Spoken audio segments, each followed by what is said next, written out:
Pranams everyone. We are in the second chapter doing Sloka number 32. No, sorry. We are doing Sloka number 29. Chapter 2, Sloka number 29. Shri Bhagavan Uvacha āścaryavat pashyati kaśchidenam āścaryavat vadati tataiva chānyah āścaryavaschainamanyah shrunoti shrutva apyenam vedana chaiva kaśchit āścaryavat pashyati kaśchidenam āścaryavat vadati tataiva chānyah āścaryavaschainamanyah shrunoti shrutva apyenam vedana chaiva kaśchit. So we saw in the last class that this is also taken from Kathopanishad. This mantra, Kathopanishad mantra, has been taken up in this sloka also, apart from the other two slokas that we saw, sloka number 19 and 20. Now what Bhagavan says in this sloka is, it's a wonder. What is a wonder? This Atma jnana is a wonder.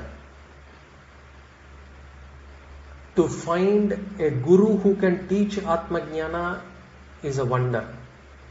To find a Shishya who seeks Atma jnana is also a wonder. So āścaryam, that is the word being used here. Āścaryam loosely translates to wonder. But āścaryam in this case, there are two meanings. One, it is unusual, is one meaning. So it is actually unusual or difficult. We can say it is durbodham is one meaning. The other meaning is durlabham, it's rare. So Atma jnanam is durbodham, it's difficult to get, difficult to achieve. So it's difficult. To find a guru is rare. To find a Shishya who seeks Atma jnana is rare. That is the essence of this sloka. Now when we saw durbodham and durlabham, Atma jnana is difficult. Why it is difficult? Why Atma jnana is difficult? We saw that in the last class, that whatever we are seeking in this world, it is all, we get that knowledge, we also have we also tend to experience that object. So we experience the object and we get the knowledge about the object. So that is with regards to all subjects that we encounter or study in this world. Whereas for Atma jnana, if we want to attain moksha, it says Atma vare drashtavyaha shrotavyaha mantavyaha nididhyasitavyaha. So Atma Tattva has to be listened to first, then it has to be thought about, it has to be then assimilated. So, and then what happens is, whatever subject, whatever be the object that we try to understand about, has all been different from us. Whether it is physics, chemistry, biology, our own body, or any of those things, it's all different from me. Whereas Atma has to be understood as the subject who is understanding. So here is the only topic where the subject becomes the object of understanding. So it is Asādāranam. Atma jnana Asādāranam. That is one reason for Atma jnana to be Asādāranam or āścaryam or durbodham, we can say. The next thing is, with regards to, even if you look at our lives, what we do, we have certain fundamental goals in life. Although each one of us will have different names for these goals, fundamentally they are all related to either some kind of fulfillment, some kind of security, or some kind of happiness. We want to be fulfilled, we want to be contented, we want to have that security, and we want to have happiness. So this is what we go around seeking in this world. And we think that actually by getting this house, by getting this person in my life, or by actually going to that particular place, I am going to get my happiness, or by earning this much of money, or by actually buying so many properties, my security is taken care of, or having this person in my life will make my life fulfilled. This is what we look around in this life.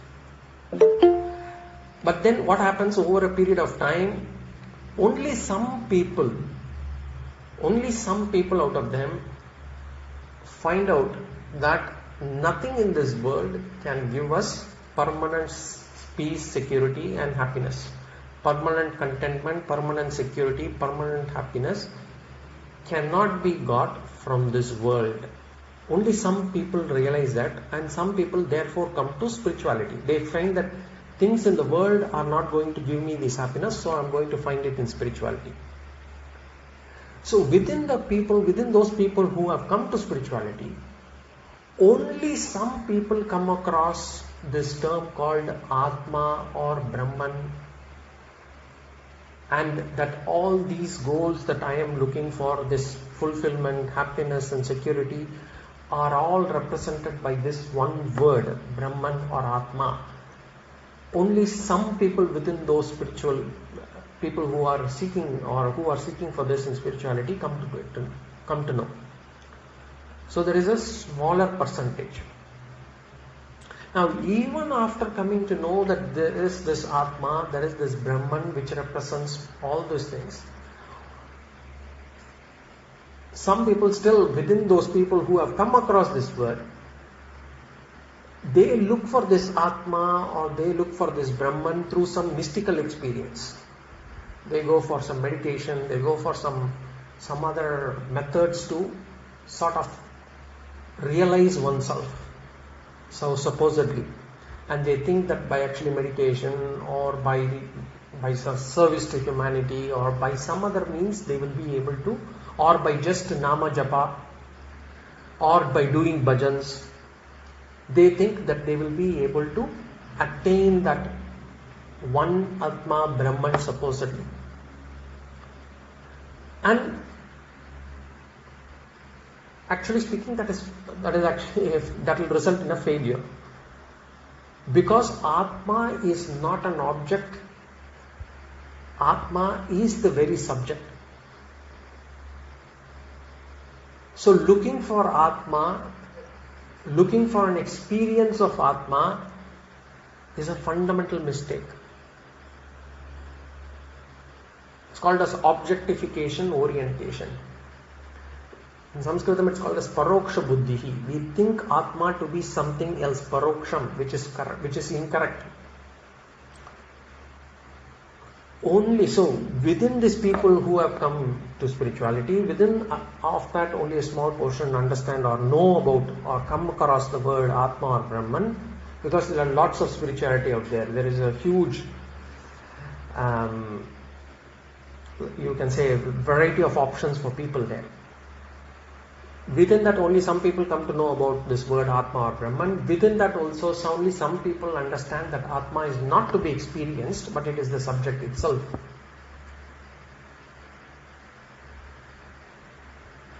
So this small percentage only come to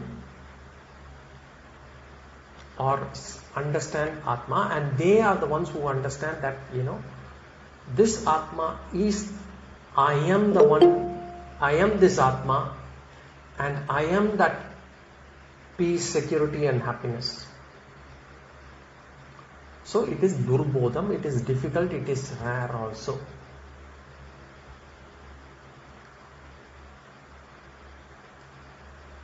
Because only through punya you come to Vedānta. And once we understand that, what am I looking for is peace, security and happiness, and this peace, security, happiness is nothing else but me I, the self, is the peace and security and happiness. Once the person understands, then that discovery becomes āścaryam. That discovery becomes the greatest wonder. As I told in the last class, the example is, if the sugar goes around, the sugar crystal keeps going around looking for sweetness. It is looking for sweetness around. How bad is that mistake? In the same way, we looking around in this world for peace and security and happiness is the same analogy. We are. Atma is Satchit Anandam. Atma is the one that is peace, it is security, it is the happiness. So, knowing this becomes the greatest wonder. So, for 40-50 years we have been going around looking for this. Who can provide me happiness? This person is at times is able to provide me happiness, but this person is not consistently giving me happiness.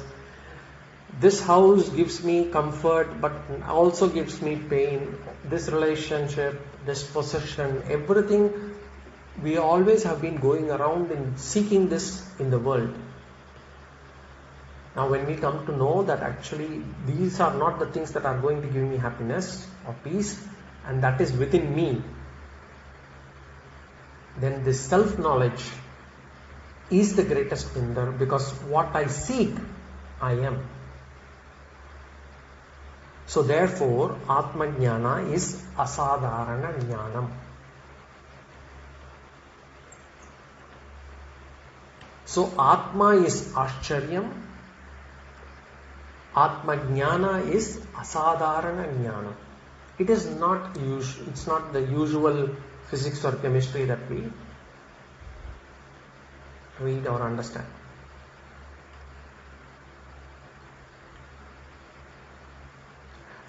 Now, we will go to the next step in terms of why it could be some more āścaryam there. First is to understand that what I seek is actually I myself, subject and not the object. That is an āścaryam. Then I say what I seek in this world is actually within me. That is Asādāranam. That is āścaryam. Now I also got to know that when we try to understand this about this Atma in these sessions, Vedantic sessions, we will get this feeling that I have not learned anything new here. Initially, our thought would be like, I will understand Atma. The moment I understand Atma, all my sorrows will be relieved. I will not be feeling any kind of unhappiness from the next day onwards, because I have understood what is Atma now. Atma nitya hai, Atma nirvikara hai, Atma satya hai, Atma I have sarvagata hai. I have understood this. Now I should not feel any sorrow. That is the feeling that we will get. But then what we realize is after that, no, I don't seem to have learned something new. It looks like it's not something new that I have learned. Okay, Atma is sarvagataha, Atma nityaha, but that's not something new that I have learned. So that is also a wonder. That is also a wonder. So what happens is, for a person who is mumukshu, we are all mumukshus, we want to get liberated. So who wants to gain this, who wants to gain moksha? So this person who has learned so many subjects, have read so many shastras, and he says, I the Atma, who is behind all this body, behind this entire universe. I am that person who is behind this entire universe. Okay, so it's about me. So there is nothing new to learn about. After all, I am learning about myself. There is no third person that I am trying to learn about. There is no new entity that I am trying to learn about. That's also a wonder.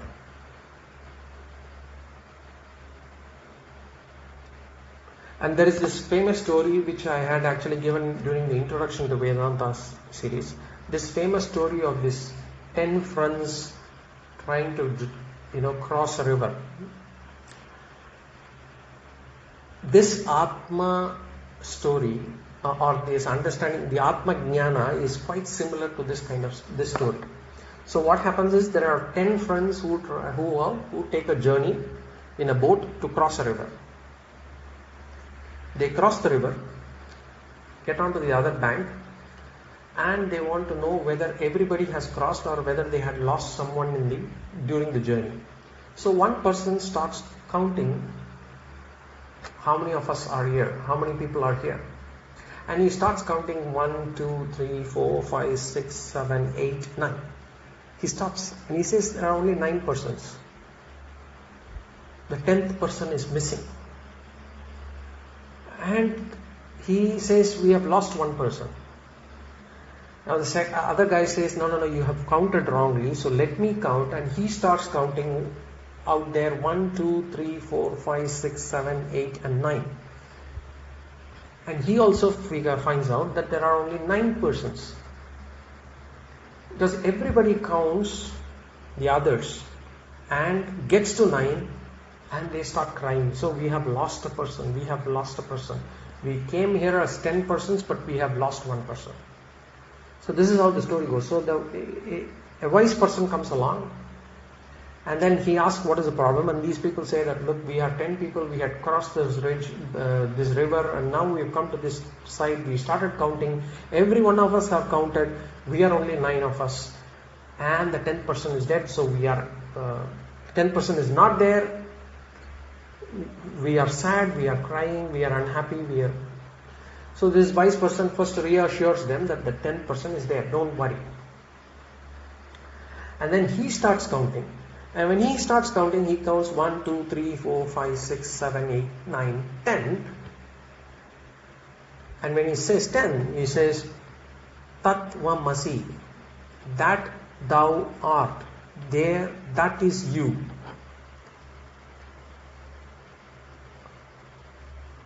So now these people are happy, but then they want to get convinced themselves. So this person, one of the 10 friends, starts counting and he says 1, 2, 3, 4, 5, 6, 7, 8, 9. And then after 9, the wise person turns his finger around and points to himself, the person himself who is counting, and he says, there, the 10th person, that thou art, Tatvamasi. And then these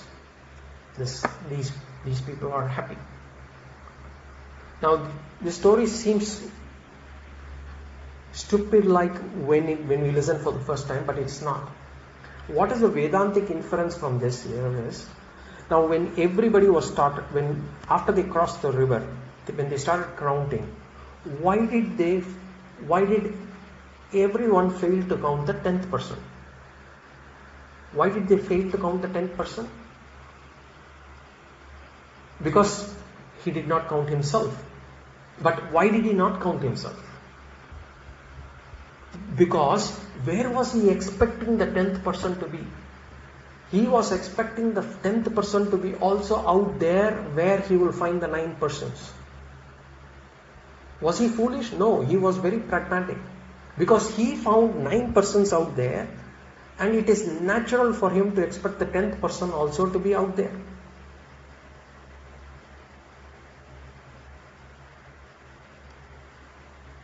Because everything he found as objective. Every person was an object in his mind. So he is trained into thinking, habituated into thinking that whatever must exist as an object. What about he himself? He is not an object, he is the subject. The same way when we are looking for peace, security or happiness, or when we are looking for happiness, because everything we experience outside, we look for this also outside. Or even for looking Atma, we look for it outside of us. Because everything else is an object of our experience, and therefore we look for this also out. Now for this person who counts this, what about he himself? When he is not the object, he is the subject.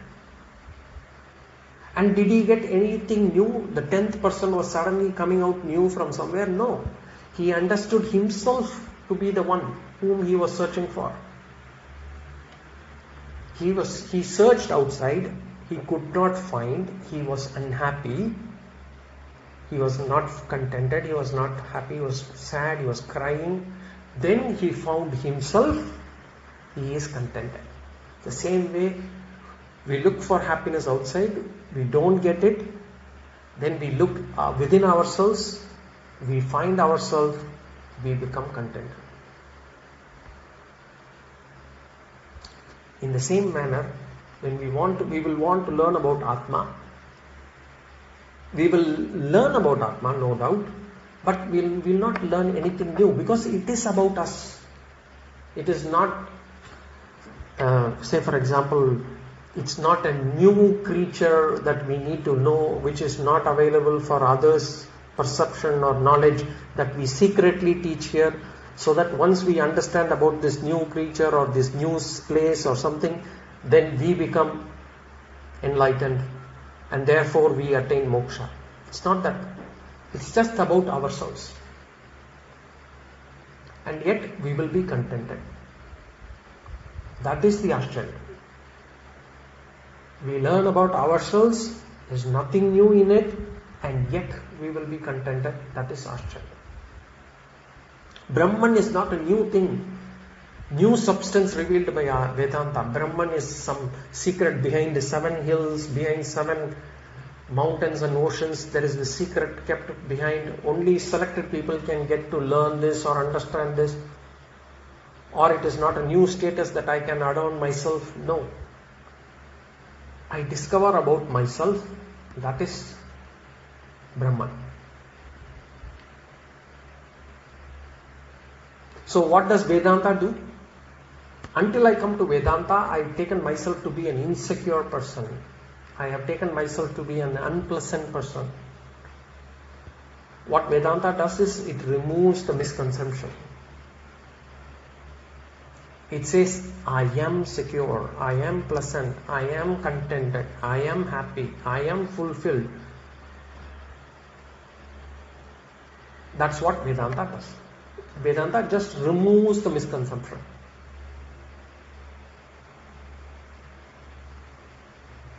And it is not that I don't know that I exist.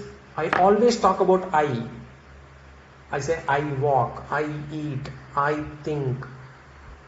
When I say I already talk about that Atma. Only thing is that I have mixed that Atma and the Anatma together. I always take this body and the consciousness principle together. I think that the body is with the consciousness principle. The body comes with the awareness, the mind comes with the awareness, and therefore I have mixed both of them and I have thought that to be a single entity. What Vēdānta does is, basically it splits the Atma and Anatma. It says body is jadam, inert. Then there is this consciousness principle which is independent, and what you can call yourself to be I is not the inert principle, because inert principle does not have a self-awareness. So you cannot call the inert principle to be I. You have to call the awareness principle to be the I. So it basically, Vēdānta removes the misconception. It removes, Anatma is removed from the I that I call myself to be. This kind of teaching, this kind of knowledge is āścaryam. This is a wonder. So this knowledge is āścaryam, because whatever I seek to learn is not the object but the subject. Therefore it is āścaryam. This knowledge is also āścaryam because whatever I learn is not new, it is about me. That which always exists. So that is āścaryam. The knowledge is also āścaryam because what I seek in this world is within myself. And therefore it is āścaryam. So this Atma jnana is āścaryam.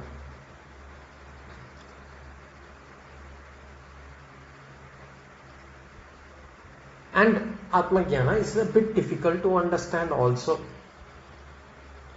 And Atma jnana is also, not many people come to Atma jnana. That we are going to see. We see that the Guru is also āścaryam, Shishya is also āścaryam. As in rare. There āścaryam means rare. Atma jnana is āścaryam, Atma jnani is āścaryam.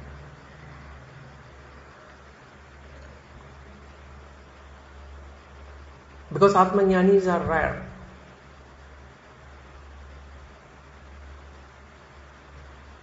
To become an Atma jnani would require an extraordinary commitment. An extraordinary commitment in such a way that our thoughts, other than the time that we are sleeping, should be focused on mumukshutva. Every moment whenever I talk, I think, I do with the self-awareness that this, whether this is a sadhana or a step towards moksha. If I am able to convince myself, or if I'm of the conviction that whatever I do, I talk, I say, I think, are a sadhana towards moksha, then my commitment is supreme.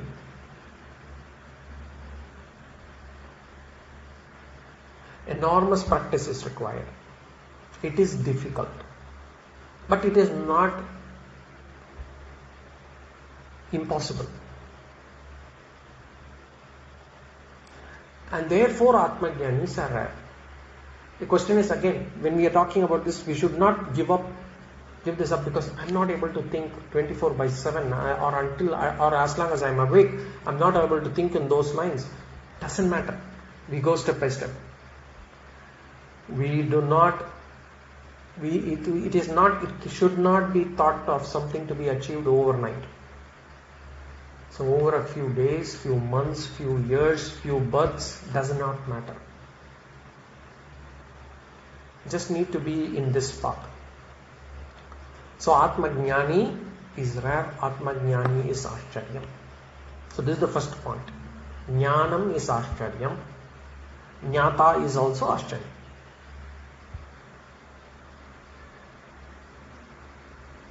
So the first point was actually Atma jnana was durbodhatvam, difficult.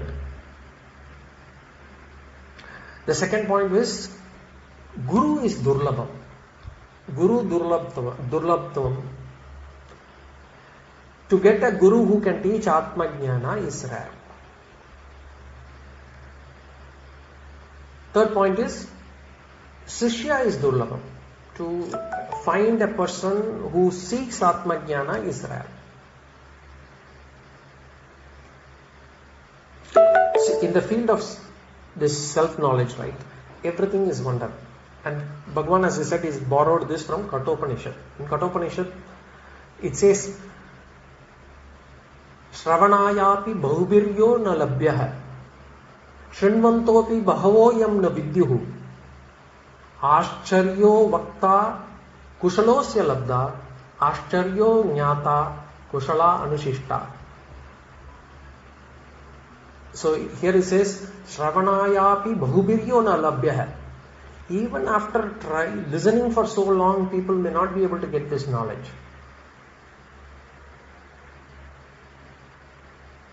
Sorry, for people to get to listen is very rare. Then Shrinvantopi bahavohyana vidyuhu. Even after listening, people may not get it. So it's very rare. So here the teacher, the Guru, is all a wonder. The Shishya who receives this Atma Jnana is a wonder. Shravanayapi bahubiryo na labhyah. Shravanayapi bahubiryo na labhyah. To get teachers who teach this is rare. Shrinvantopi bahavoyam nividyuhu.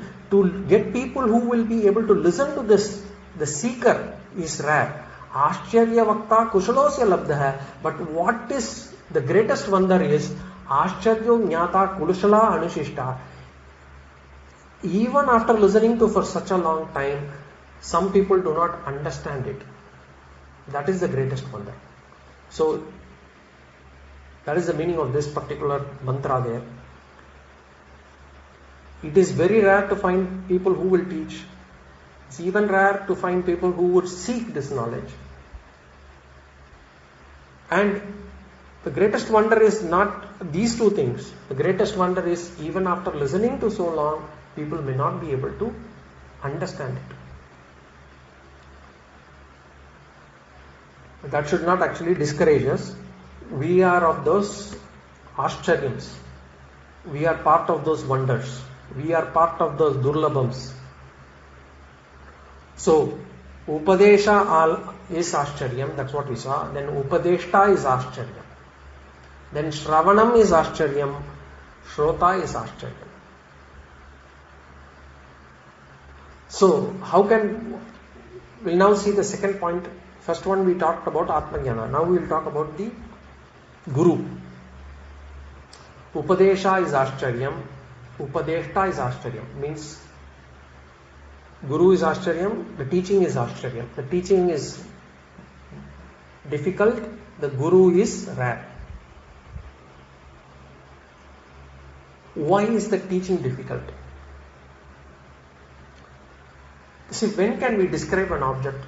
If the object has an attribute or qualities, then it is easy to describe an object.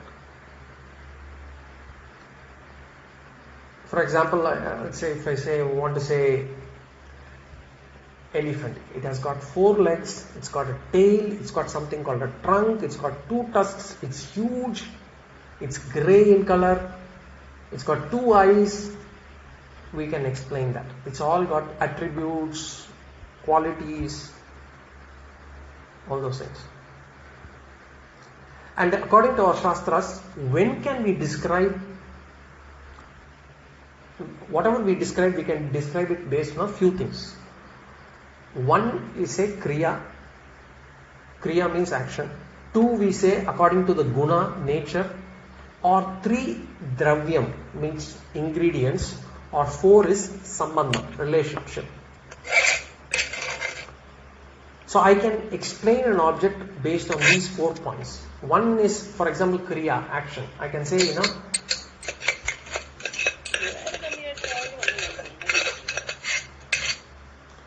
so when I say Kriya, action, I could describe on the action that the object performs. For example, the cat is walking, I can say. So, okay, who is walking? The cat is walking. So I can imagine, cat is walking. Or I can say based on the guna, nature, I can say Gandhavati Bhumi. The earth gives a smell. So I can describe based on a characteristics. The rose smells, that gives a fragrant smell, I can say.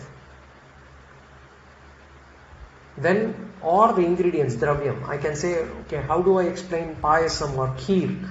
Kheer is made of milk, sugar, or rice, whatever. I can say, okay, what is kheer? This is kheer. This is made of rice, milk and sugar. Okay, I can understand a bit. Or I can say out of sambandham, relationship. I can say, that person whom you see is my nephew.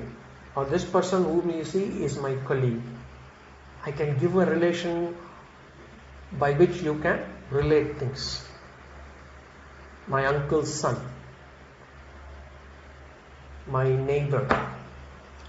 So which means I will immediately relate to the house next door, and then I will try to relate it.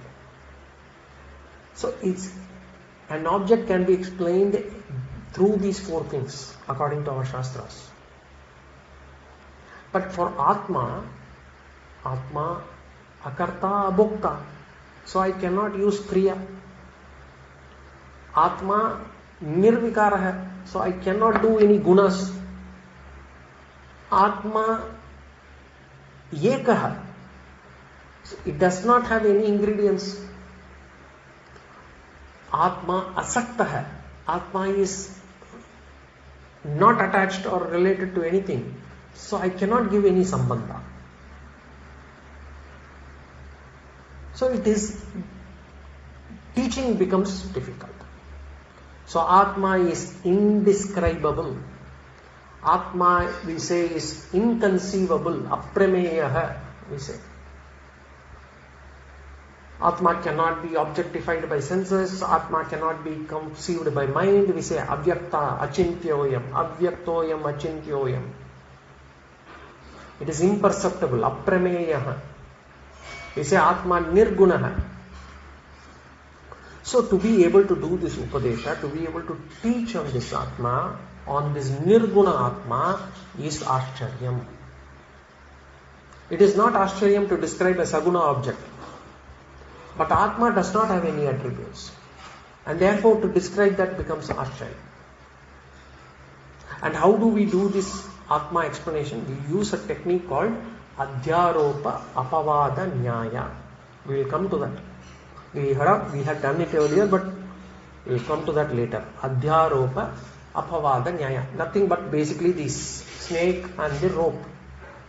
We use the snake and the rope to identify that the rope is this substratum. The snake is something that has been manifested on top of a rope. That adhyaropa apavada nyaya.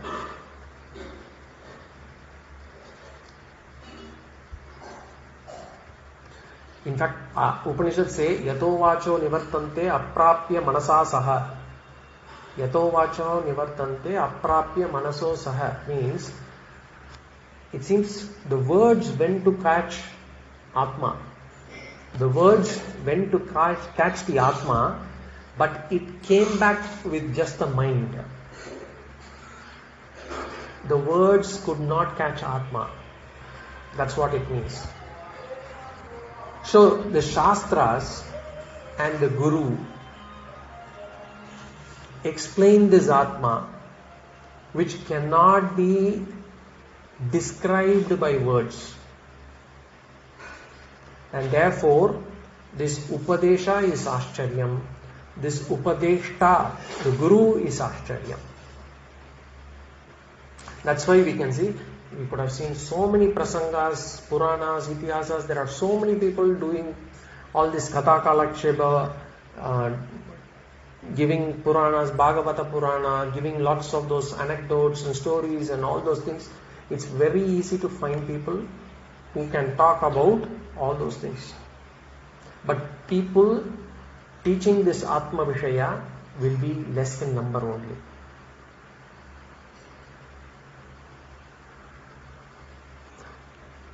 So that's the second point. Upadesha āścaryam, Upadeshta āścaryam.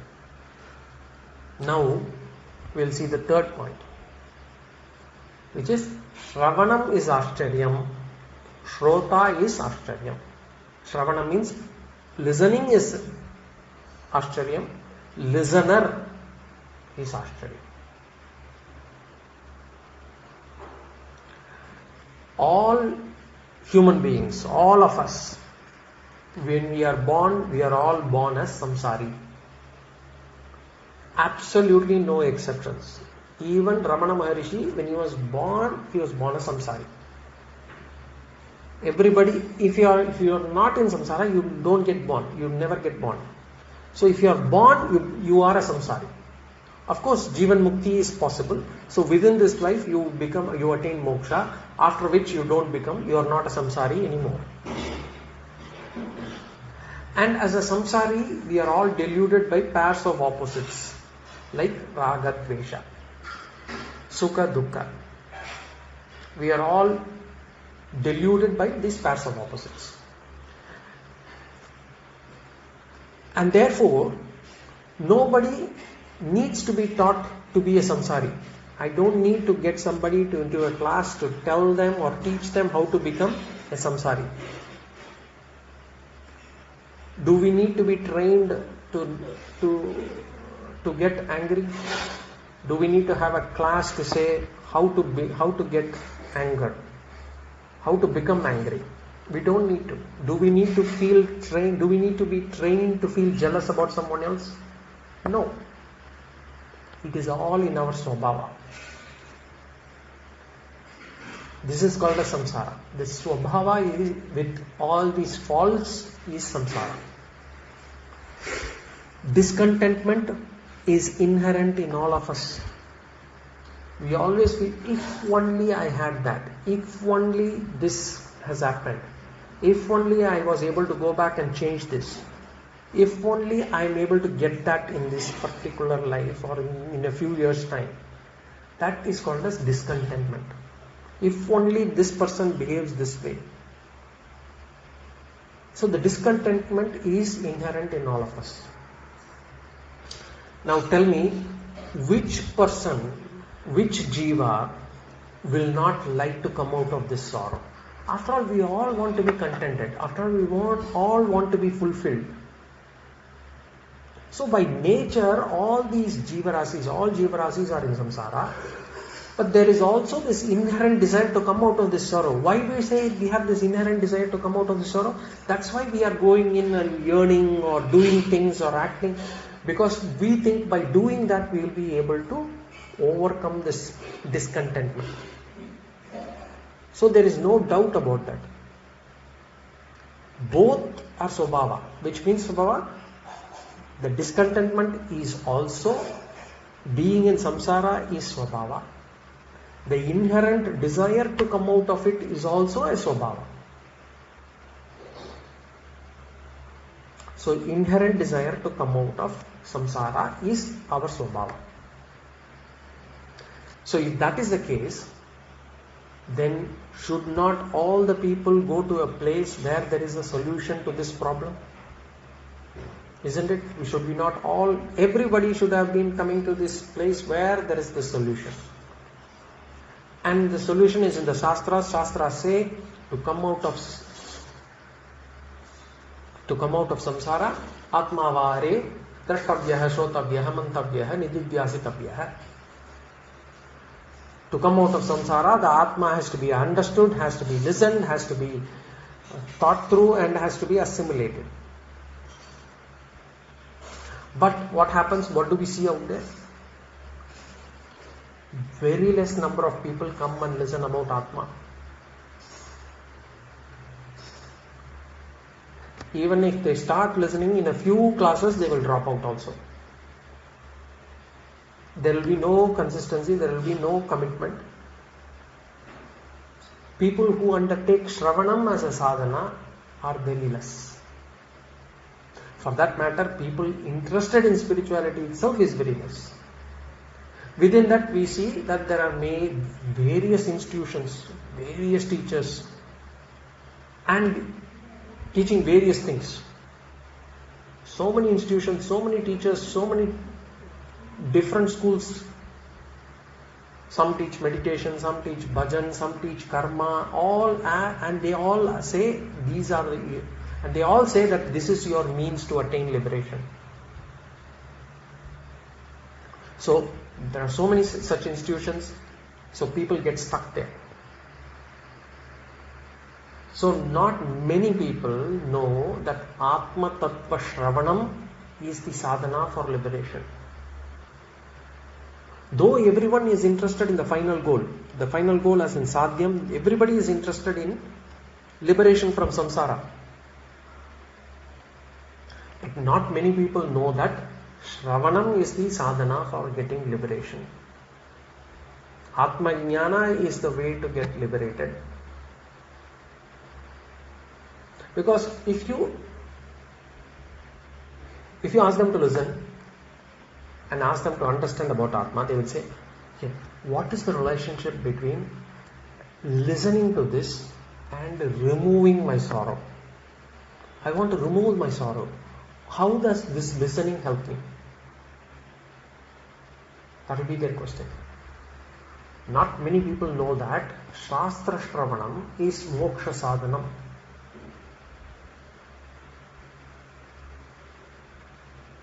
And just because a person does not do Shravanam does not mean that he does not desire moksha or does not desire to come out of samsara. Forget moksha. Not many people would have heard about the word moksha.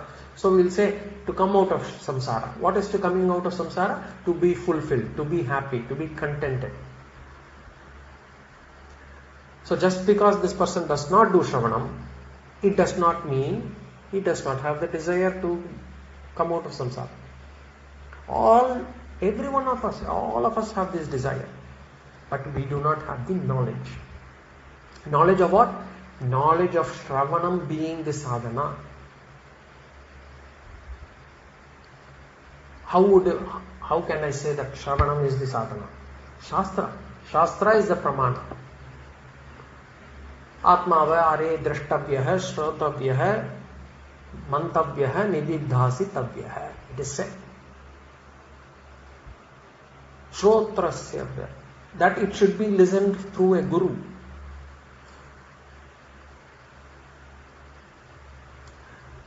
When we listen, we will have to listen through a guru. When we listen, we get that knowledge of self. And by getting that knowledge, we remove our delusion. By removing our delusion, we get moksha. So the link between listening and removing my sorrow, how does it link?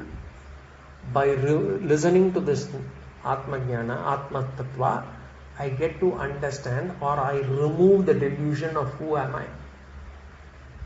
And by removing the delusion, I get liberated, because what I think myself to be, I am not. I take it to be my body, but I am not the body. The body will always have a problem. I only wish my body, my nose is sharper, my hair is still more wavy, my hair is not turning grey. The body will always have a problem. So, as long as I remove the delusion that I am not this body, by removing this delusion, I get moksha.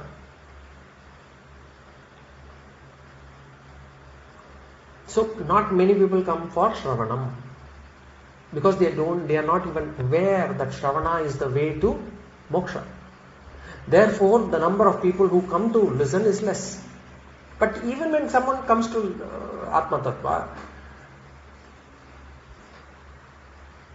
the sadhana is āścaryam, because not many people stick with this sadhana.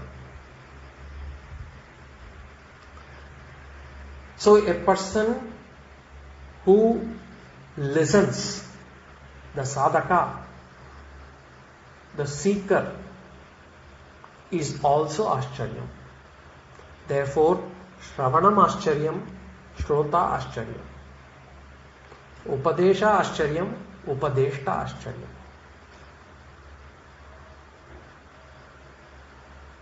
Atma āścaryam, Atma tattva āścaryam.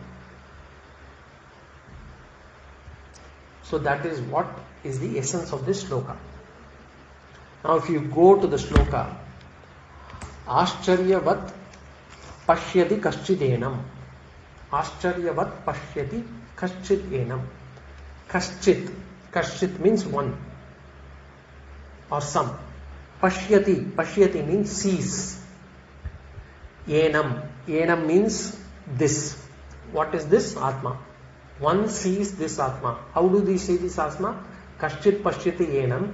How do they see it? Āścaryavat, as a wonder.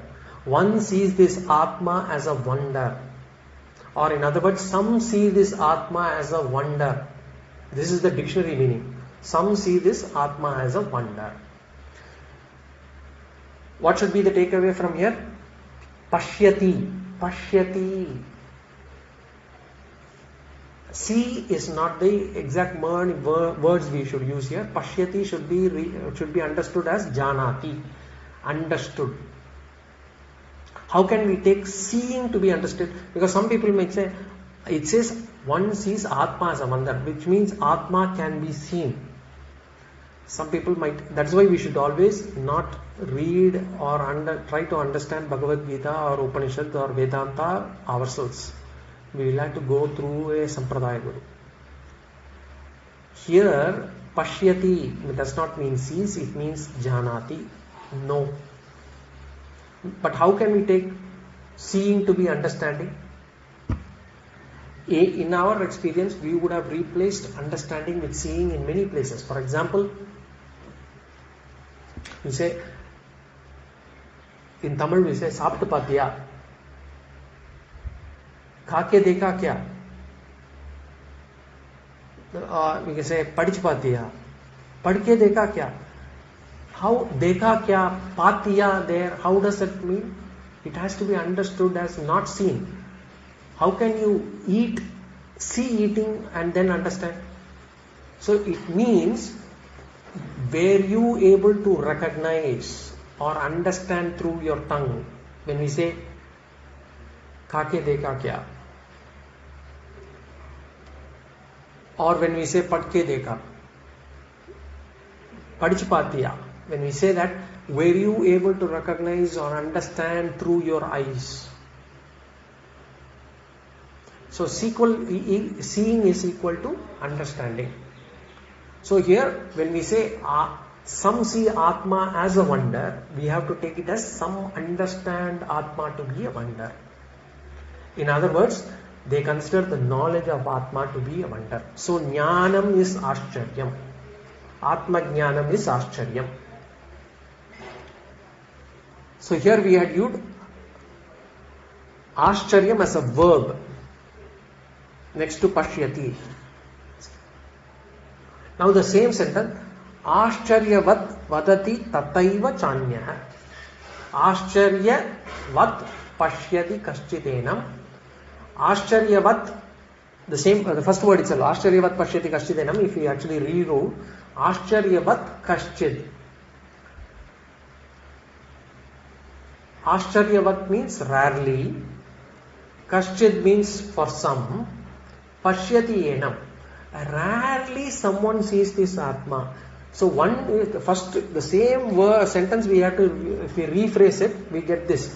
In the first time we got it as, some understand this Atma to be a wonder.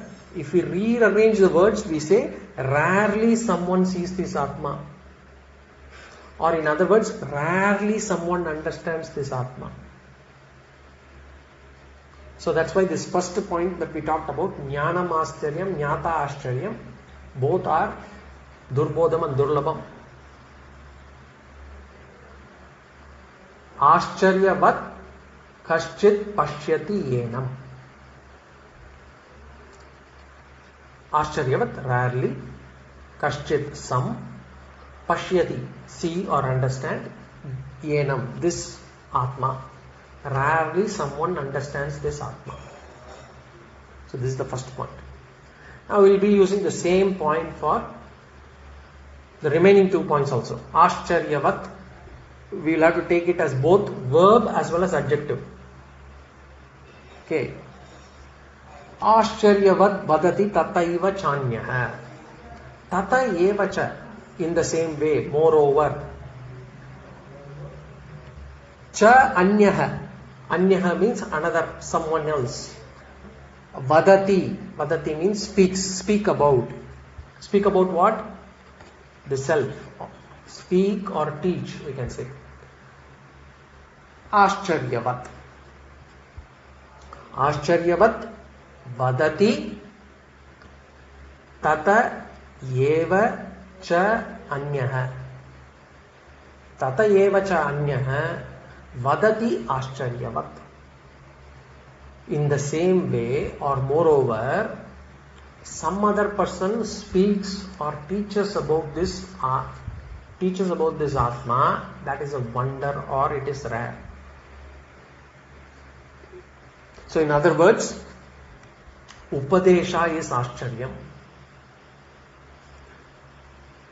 Here again, what we have done is basically put āścaryavat as an adjective for, if you put āścaryavat as an adjective for anya.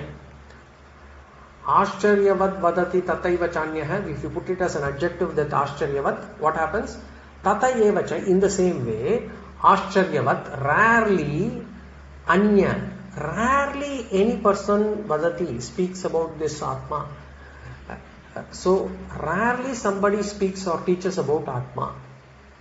So in the first one we saw rarely another person or moreover someone teaching about Atma is rare. Rarely someone teaches about Atma. So both are āścaryam. Upadeshta is āścaryam. Upadesha is āścaryam. Guru is āścaryam. Teaching is āścaryam. Now to the third line. āścaryavaschainam anyashrunoti. āścaryavaschainam anyashrunoti. Anyacha. Again. Another one. Somebody else. Shrunoti. Hears. Jnānam. This self. āścaryavat. Someone hearing or listening about this Atma is rare. So Shravanam is āścaryam. Again, if we take āścaryavat as an adjective, āścaryavat, rarely, anyacha shrunoti jnānam, rarely someone listens to this Atma. Someone hears about this Atma. So hearing is rare, listening is rare, listener is rare. Shrota is āścaryam, Shravanam is āścaryam. So all six are durlabham. Then Bhagavan says, Shrutva pyenam vedana chaiva daschit. In spite of yearning, api shrutva, in spite of yearning, listening, hearing, sa kaschit, still some other, na eva vedam yenam. Some people never understand this Atma. In spite of hearing, there are some people who will never understand this Atma. This is what we saw that Upanishad also. Kathopanishad. Shravanayapi bahubiryo na labhyah shrinvantopi bahavoyam na vidyuhu āścaryavakto kushalasya labdha āścaryo jñātha kushala anushishta. Not many people get the opportunity to listen. Among the people who get to listen, not many people are able to understand. So this is the meaning of this sloka. There are some takeaways from this particular sloka. Some more. We will see that in the next class. Any questions or comments? Otherwise, we will see in the next class. Om Purnamada Purnamidam Purnat Purnamudachyate Purnasya Purnamadaya Purnameva Vashishyate. Om Shanti Shanti Shanti. Hari Om Shri Guru Namaha.